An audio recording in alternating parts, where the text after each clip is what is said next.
Welcome to Verbal Creek Radio, where we give you a verbal image of life, and we are everyday people. We want to touch bases for a moment on reparations. This is just the first of many to come regarding this subject.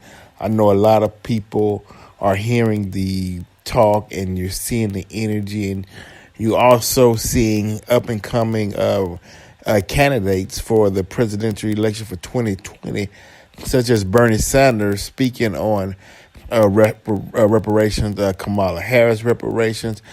The brothers at Barry Cush done an excellent job on reparations. You have the ADOS, African Descendants of Slaves, speaking on reparations. That talk of reparations has been going on since freedom, since 1865. Now, when we view and look into reparations, and I like to say repair, let's line out some of the things that needs to be repaired. First, we'll start with the middle state. First, you take people who had a proud history and knowledge of who they are in self, that had a culture that's been in existence for millions of years. If you don't want to agree with me for millions of years, we'll say thousands of years. That's been passed down from generation to generation. Now, indentured servitude always been in existence, and you can't compare that to slavery. We're just dealing with the slave issue. Because for one, you have to look at what all did it take to make a slave.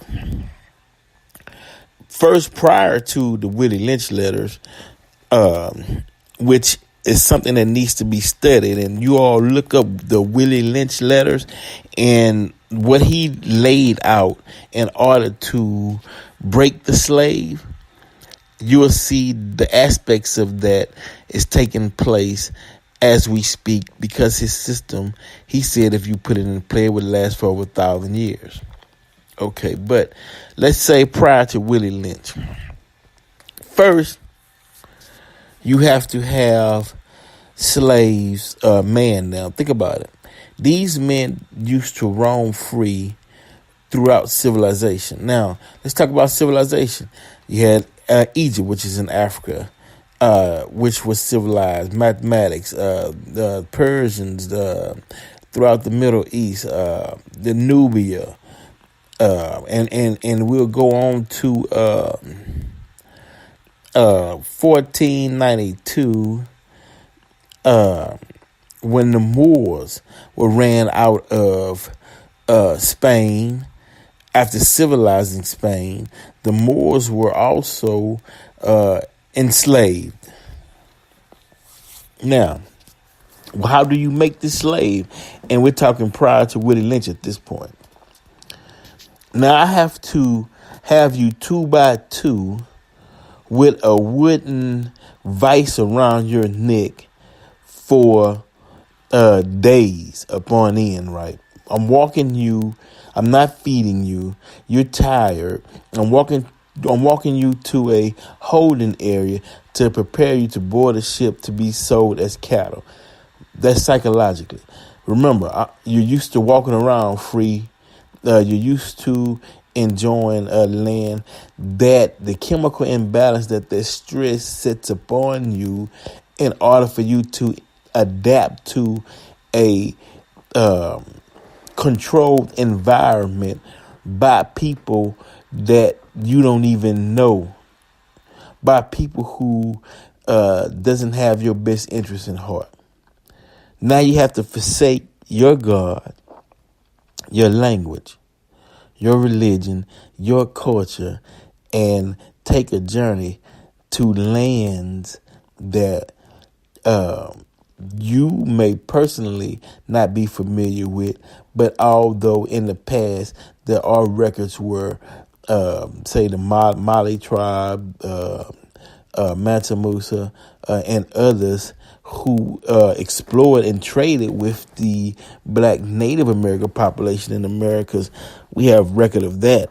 But I'm saying for the generations, they might have heard the tales and the stories, but the ones who personally never made the journey, who it was a new land to them. You on this new land, you're amongst strange people. You're in a strange place. They feeding you strange food. Now you are no longer yourself after that period of time that you've been in bondage when you first arrived. I don't care if it was that first week of slavery. The psychological damage has been done there. You can't repair that mentally or physically. That can't be repaired because now not only of that in a lot of the plantations in different states in America that held slaves, they didn't allow the slaves to marry. So the custom of how they raised their offsprings and the customs of how man and wife were together and even the customs of how them even becoming married, that was out the window. So now everything is anew, but that new is guided by the mindset of a taskmaster that's a slaver who has no compassion, no love for its stock or its human cattle or its human cargo or its human slaves. He had no compassion for them, so there was no love, meaning in the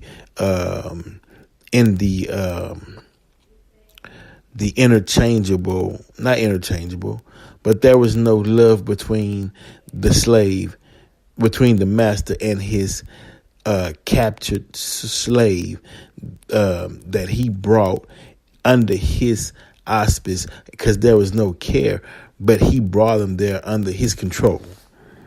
He laid out the time when these slaves would eat, when they used to eat freely. He laid out when they'd go to bed, how long they'd work. The women, he raped the women whenever he pleased. So the whole mindset and what they once knew is totally gone.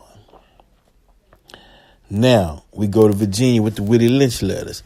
Now you had some rebel slave that was rebelling. You had the slave revolt, Genghis Yanga, in Veracruz, Mexico, had his revolt. You had the revolt of John Horse, who they don't like to talk about to this day, who really fought hard.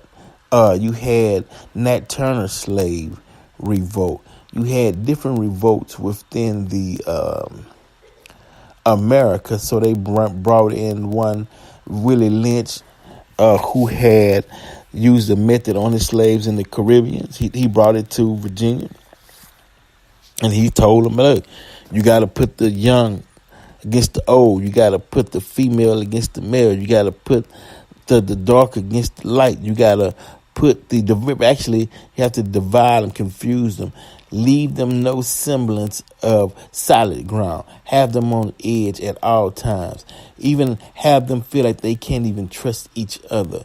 And he created a system which was phase 2 that took them even further out of their minds. Now, you in a breeding situation where you breed, you had these breeders, men breeding with women to produce children for slaves, but there was no love as far as courtship. It was, hey, you give me that child, put that child to work. You know what I mean? Breeding fields.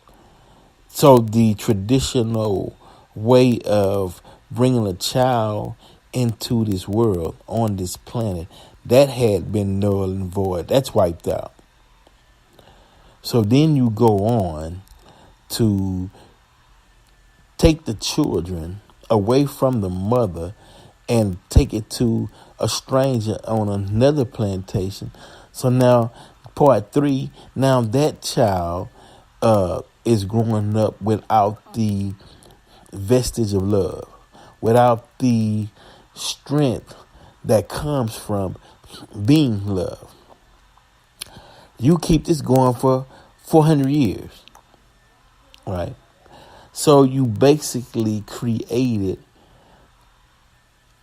a new being out of people who originated life on this planet. You ripped the black man and woman totally inside out. Inside out.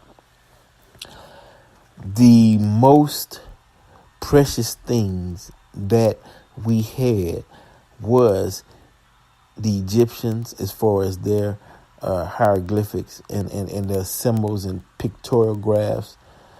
What we had in the Native American tribes, because some of their rain dances and some of their tribal dances came out of Africa and Egypt, and we can have a semblance or something to that we could remember, just a small portion. Some books that was left behind, some of the history of the Moors that, meaning we were on life support. But what kept the heart beating was what was able to make it beyond slavery that continuously gave us hope. So all of that need to be repaired. Now, how can you repair that? Now, we know that reparations or monies given to people who have been through horrific situations, such as the $233.7 billion over 6 generations given to the Jews for the Holocaust. We know the 20,000 each Japanese citizen of America got during the internment camps and during World War II. So we understand that people have been given. We just have to put the argument in such a way to where it will be bestowed upon us monies that's due for, as Marrakesh put it,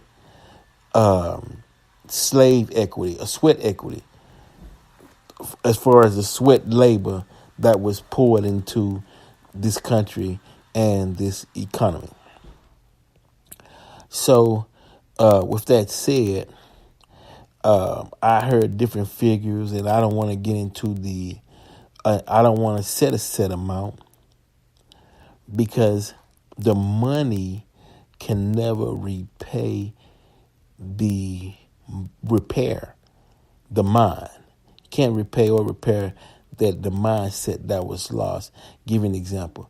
You have black people who's walking the earth, the planet today, who have no knowledge of self or who they are, where they came from, what tribe that they come from.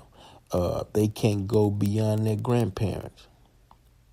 They don't know the trade skill that's been in their bloodline for generations upon generations. They don't know the blacksmiths. They don't know the medicine man or the medical occupation that's been in their family for generations before slavery.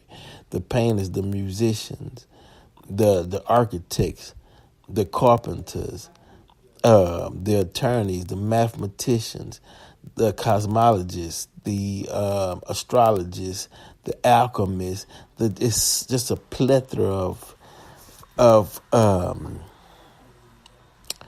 occupations and mastery that had been passed down from generations to generations, where the The skills that they share was impeccable.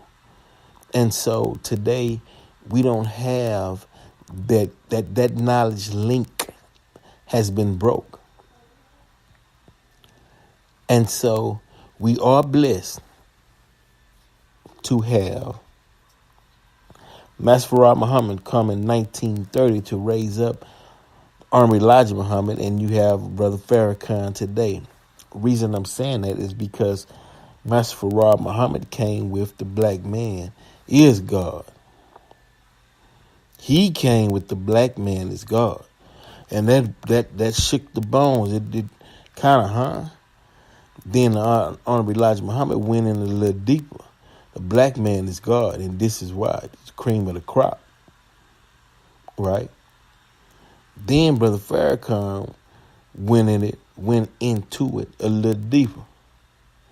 The Asiatic black man, the maker, the owner, the cream of the planet Earth, God of the universe, and broke down why.